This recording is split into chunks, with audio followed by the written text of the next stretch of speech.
VAT tax সব প্রত্যাহার করতে হবে, কারণ এটা অবৈধভাবে সে ভ্যাট ট্যাক্স দিয়েছে। এখানে কোনো আইনগত ভিত্তি নাই। ট্যাক্স দিতে হলে আইন করে দিতে হয়, বেআইনি ভাবে দেওয়া যায় না। এখানে সম্পূর্ণ আইনের লঙ্ঘন করেছে, সংবিধান লঙ্ঘন করেছে, কাজে এগুলি সব প্রত্যাহার করতে হবে। যত জেল জুলুম অত্যাচার হচ্ছে এবং যত নেতাকর্মী গ্রেপ্তার বন্দী, সমস্ত মামলা প্রত্যাহার করতে হবে, সব বন্দীদের মুক্তি দিতে হবে। এই যে পুলিশ হত্যা, আনসার হত্যা এবং সেনাবাহিনীর যারা অফিসার তাদের পাসপোর্ট বাতিল, তাদের উপরে গ্রেপ্তারি পড়ানো, তাদের বিরুদ্ধে মামলা দেওয়া, অবসরপ্রাপ্ত এবং চাকরিরত, এগুলি সমস্ত বন্ধ করতে হবে। স্বাধীনতা সার্বভৌমত্ব যারা রক্ষা করে, বিদেশের শান্তি মিশন রক্ষা মিশনে, জাতিসংঘ শান্তি রক্ষা মিশনে যারা অবদান রাখে, তাদের বিরুদ্ধে এই ধরনের মামলা দিয়ে তো বাংলাদেশের ভাবমূর্তি নষ্ট করছে। কাজে এই সমস্ত মামলা প্রত্যাহার করতে হবে, সমস্ত যার যার পাসপোর্ট বাতিল সেগুলো আবার চালু করতে হবে। পুলিশের উপর যে হত্যাকাণ্ড হয়েছে তার তদন্ত করতে হবে, এখানে দায় মুক্তি দেওয়া যাবে না।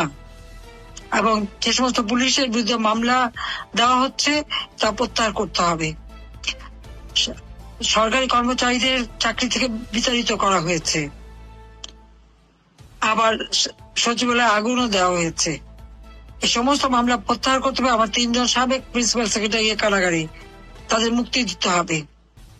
এবং এই ভ্যাট ট্যাক্স প্রত্যাহার, জুলুমবাজি বন্ধ, জঙ্গিবাজি বন্ধ, মানুষের শান্তি নিরাপত্তা নিশ্চিত করার দাবিতে আগামীকাল আমরা হরতাল ডেকেছি। তবে এখানে আমি বলবো যে কোন রকম জুলুম করা না, সাধারণ মানুষের উপর কোনো আঘাত দেওয়া না, মানুষ স্বতঃস্ফূর্তভাবে যতটুকু করবে ততটুকুই যথেষ্ট। কারণ এটা তো কেবল প্রাথমিক ভাবে দিচ্ছি, আমাদের আন্দোলন অব্যাহত রাখতে হবে এবং এই আন্দোলন করেই আমাদেরকে বাংলাদেশকে এই জঙ্গিদের হাত থেকে মুক্ত করতে হবে। বাংলাদেশের মানুষের জীবনের শান্তি নিরাপত্তা ফিরিয়ে আনতে হবে।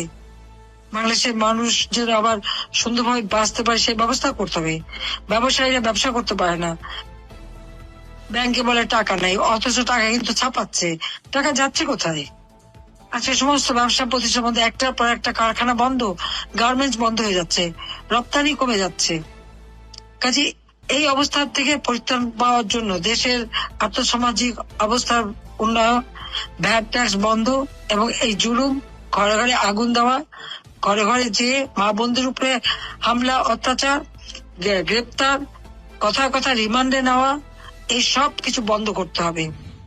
এবং এই বন্দি মুক্তি, রিমান্ড বন্ধ এবং এই ভ্যাট ট্যাক্স বন্ধ, এই ভ্যাট ট্যাক্স প্রত্যাহার করা দাবিতেই এই আন্দোলন।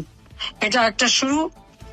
আমি জনগণের কাছে আহ্বান করব যে এই আন্দোলন বাস্তবায়নের মধ্য দিয়ে আপনারা অন্তত এই জুলুমবাজ জঙ্গি সরকারের কাছ থেকে দেশকে উদ্ধার করেন, দেশের জীবন যেন শান্তি আর স্বস্তি ফিরে আসে। ইনশাল্লাহ বাংলাদেশ আবার বিশ্ব দরবারে মাথা উঁচু করে দাঁড়াবে। আপনাদের সবাইকে ধন্যবাদ। জয় বাংলা, জয় বঙ্গবন্ধু, বাংলাদেশ চিরজীবী হোক।